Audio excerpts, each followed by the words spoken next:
যোৱা 13 জুলাই তাৰিখে মই পাটাচাৰকুছি শাখা সাহিত্য সভাৰ কাৰ্যনিৰ্বাহক সভাৰ সকলো কথা বিৱৰি মোৰ মনৰ কথা, মোৰ আৱেগৰ কথা, মোৰ শিক্ষাগত অৰ্হতাৰ কথা, মোৰ পদমৰ্যাদাৰ কথা অৱগত কৰি মই পদত্যাগ পত্ৰ দাখিল কৰিছিলোঁ 14 তাৰিখৰ পৰা কাৰ্যকৰী হোৱা হ'ল।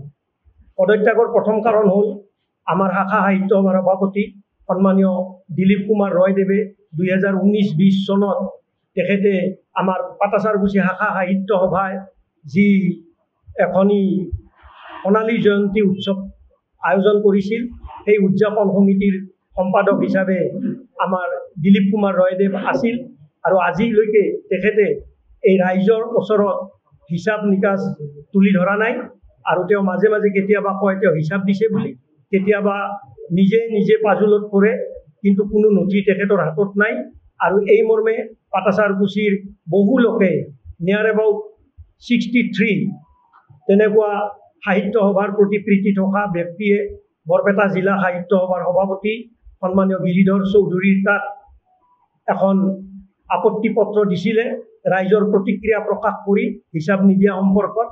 তাৰপিছত এইখন দিছিলে 16 ফেব্ৰুৱাৰী তাৰিখ 2024 আৰু 16 তাৰিখৰ ফেব্ৰুৱাৰীৰ পৰা আজিলৈকে আমাৰ সভাপতি দিলীপ কুমাৰ ৰয়ে এই তেখেতৰ প্ৰতি থকা আপত্তি থকা এই কথাটো অৱগত হোৱাৰ পিছতো তেখেতে আজিলৈকে কোনো কাৰ্যনিৰ্বাহক সভাত কথাটো উলিয়াব পৰা নাছিলে।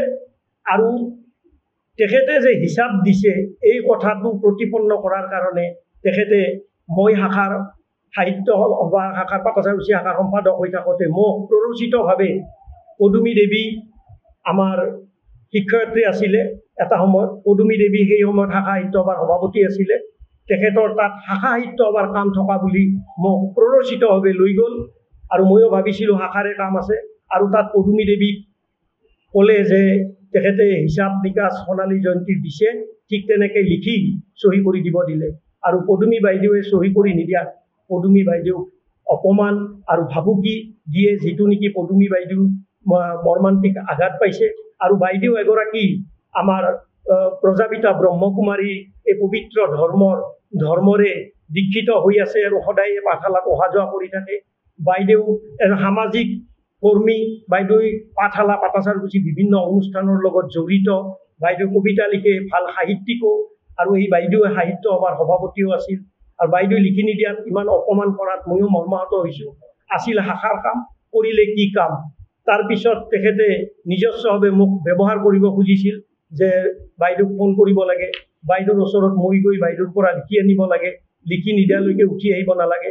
এইবিলাক কামত মোক ব্যৱহাৰ কৰা দেখি মই মৰ্মাহত হৈছোঁ আৰু মানসিকভাৱে ভাগি পৰিছোঁ যে এনেকুৱা প্ৰবৃত্তিৰ ব্যক্তিয়ে যদি শাখা সাহিত্য সভাৰ দৰে পবিত্ৰ অনুষ্ঠানত সভাপতিৰ পদ অলংকৃত কৰে, তেতিয়াহ'লে সম্পাদক হিচাপে মই থকাৰ কোনো প্ৰয়োজন নাই। আৰু আমাৰ যিখন এক্সিকিউটিভ বডিত আমাৰ শিক্ষিত ভব্য ব্যক্তিসকল আছিলে, সেই ব্যক্তিসকলে কোনো প্ৰতিবাদ নকৰিলে। এই অন্যায়ৰ প্ৰতিবাদ কৰাটো জানো অপৰাধ? যেহেতু কোনেও প্ৰতিবাদ নকৰিলে, মই তাৰ পৰা পদত্যাগ পত্ৰ দাখিল কৰি গুচি আহিলোঁ। আৰু আচৰিত কথা, আমাৰ 20জনীয়া কাৰ্যনিৰ্বাহক সদস্যৰ আজিলৈকে কেইবাগৰাকীও সদস্যই কোনো এখন কাৰ্যনিৰ্বাহক সভাত নিমন্ত্ৰণ নাপালে। আৰু ইয়াত এটা প্ৰচেছ উলিয়াই দিছে, হোৱাটছআপ মেছেজ দিয়া, আৰু তেওঁলোকে নাপায়। আৰু মই পিছত গম পালোঁ তেওঁলোক থাকিলে তেওঁৰ এই স্বেচ্ছাচাৰিতা আৰু অসাংবিধানিক কামবোৰ চলাই নিব নোৱাৰিলেহেঁতেন, সেয়েহে তেওঁলোকৰ পৰা দূৰে দূৰে থকাটো তেওঁৰ এটা অভিপ্ৰায় আছিলে। মই পিছত বুজি পালোঁ। আৰু মই প্ৰতিটো কামৰে তেখেতক প্ৰতিবাদ কৰিছিলোঁ। প্ৰতিবাদ কৰাৰ পিছতো কোনো সঁহাৰি মই নাপালোঁ। তাৰে পিছত হ'ল কি, আমাৰ সদস্য ভৰ্তি, আজীৱন সদস্যৰ কাৰণে আমাৰ 1100 টকাৰ দৰকাৰ আৰু হিতৈষী সভ্যৰ কাৰণে 5100 টকাৰ দৰকাৰ। এতিয়া 11 টকাৰ ঠাইত 1500 টকা ল'লে আৰু 5100 টকাৰ ঠাইত 6000 টকা ল'লে মাত্ৰ এখন ভাউচাৰতে। মই এই কথাটো প্ৰতিবাদ কৰিছিলোঁ। প্ৰতিবাদ কৰিলেও কয় আমাৰ শাখাৰ বহুত কাম আছে। কিন্তু সন্মানীয় সাংবাদিকসকল, মই আপোনালোকক এটা কথা সুধিছোঁ, 5100 টকাৰ যদি এখন ভাউচাৰ দি আন এখন ভাউচাৰত 900 টকা শাখাৰ দান বৰঙণি হিচাপে ল'লেহেঁতেন, তেতিয়া কথাটো যুক্তিপূৰ্ণ আছিলে। কিন্তু একেখন ভাউচাৰতে আছে মই আপোনালোকক ভাউচাৰ দেখুৱাই দিবও পাৰিম ইয়াত মই মোৰ লগতে আছে আৰু মই মৰ্মাহত হৈছোঁ তেখেতৰ প্ৰতিটো কাম কাজত আৰু তেখেতে প্ৰত্যেকবাৰে সদায় নিজকে ডাঙৰ সাহিত্যিক হ'ব লাগে নিজকে ডাঙৰ বুলি মানে প্ৰতিষ্ঠা কৰিব লাগে এইটোৱে বুজে তেখেতে যিটো কাম কৰিব খোজে সেইটো কামে কৰে এনেকুৱা ডিক্টেটৰ এজনৰ আণ্ডাৰত কাম কৰাটো অসম্ভৱ কথা আমি শিক্ষা দীক্ষাৰে শিক্ষিত হৈ অহা মানুহ আমি সাহিত্য সভা অতি ভাল পাওঁ অতি প্ৰাণৰ আমাৰ সাহিত্য সভাখন আমি সাহিত্য সভাক ভক্তি কৰোঁ তেনেকুৱা সাহিত্য সভাৰ অকণমান আমি পূজা কৰিবলৈ আহিছিলোঁ কিন্তু এই পূজা কৰাত ব্যাঘাত হলোঁ যেতিয়া গম পালোঁ আমাৰ সভাপতিয়ে যি অসাংবিধানিক কামবোৰ কৰি আছে আৰু তেখেতে এক্সিকিউটিভ মিটিং পাতে আজীৱন আৰু হিতৈষী সভ্যক লৈ এতিয়া কাৰ্যনিৰ্বাহক সভাত আজীৱন আৰু হিতৈষীৰ দৰকাৰ আছে নেকি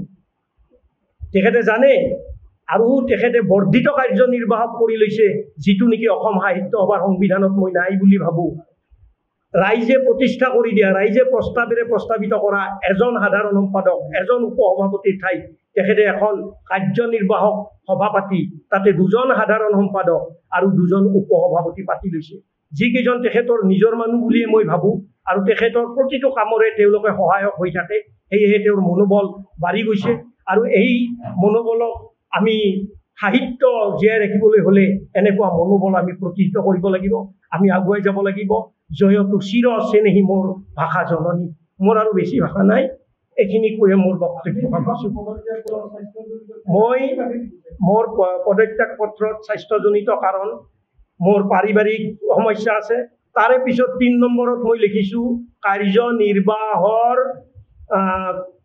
কৰ্ম পদ্ধতিত অসন্মতি আৰু সম্পাদক হিচাপে গুৰুত্ব নোপোৱা এতিয়া আপোনালোকে কাৰ্যনিৰ্বাহৰ মানে কৰ্ম পদ্ধতি এতিয়া কৰ্ম পদ্ধতিটোতো মই ইমান বেছিকৈ লিখি দিব নোৱাৰোঁ মই ইতিমধ্যে মই কিয় পদত্যাগ কৰিব লগা হ'ল সেই বিষয়ে মই ইতিমধ্যে অসম সাহিত্য সভাৰ পৰা বৰপেটা জিলাৰ পৰা আমাৰ এই উদযাপন সমিতি অসম সাহিত্য সভাৰ পাঠশালাত সকলোকে মই জনাইছোঁ কথা হ'ল কি দুৰ্নীতি কৰি আমাৰ ভূমিকা এনেকুৱা হ'ব তেখেতে যিহেতু ৰাইজক প্ৰতাৰণা কৰিছে ৰাইজৰ দান বৰঙণিৰে অনুষ্ঠান কৰি ৰাইজক হিচাপ প্ৰদান কৰা নাই তেখেতৰ এইবিলাক যদি কোনো তাৰ বিচাৰ নহয় তাৰ যদি বিত্তীয় কেলেংকাৰীৰ যদি কোনো এটা বিচাৰ নহয় তেতিয়াহ'লে আমাৰ যোগেদি আমাক যিসকলে সমৰ্থন কৰে যি ৰাইজে সমৰ্থন কৰে আমি এই দিলীপ ৰয়ৰ উপস্থিতি কেতিয়াও মানি নলওঁ আৰু দৰকাৰ হ'লে আমাৰ 2025 চনৰ পাঠশালাত যি আমাৰ অধিৱেশন হ'ব এই অধিৱেশনো আমি বৰ্জন কৰিম